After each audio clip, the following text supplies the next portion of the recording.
Des avions d'attaque russes font face à des mercenaires colombiens en plein cœur de la région de Koursk, un tournant inattendu dans le conflit qui oppose les forces russes et ukrainiennes.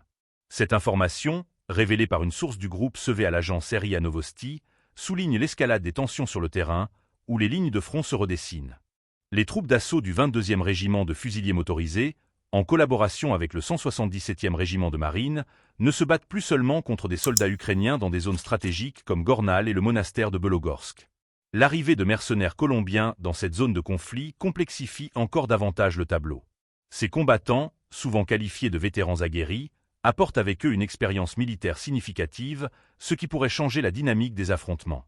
La veille, une autre source avait précisé que ces mercenaires étaient déjà présents dans la zone du tractu Gluboko, à la frontière entre les régions de Soumy et de Koursk.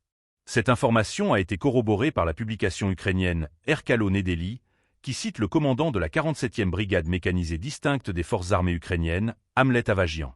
Ce dernier a confirmé la présence de ces mercenaires colombiens aux côtés des forces ukrainiennes, ajoutant que 200 autres devraient arriver dans le courant du mois d'avril. Cette situation soulève des questions cruciales sur l'internationalisation du conflit et le rôle croissant des mercenaires dans la guerre moderne.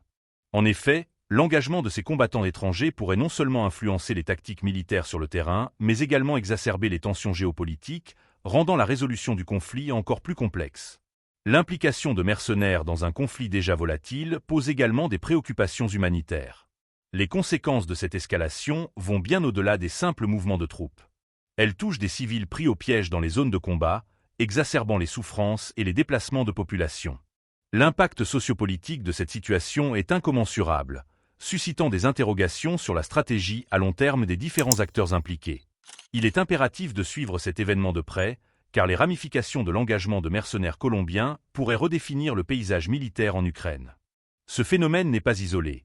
Il représente une tendance plus large où les forces armées traditionnelles s'associent à des groupes de combattants non étatiques, modifiant ainsi les règles de la guerre contemporaine.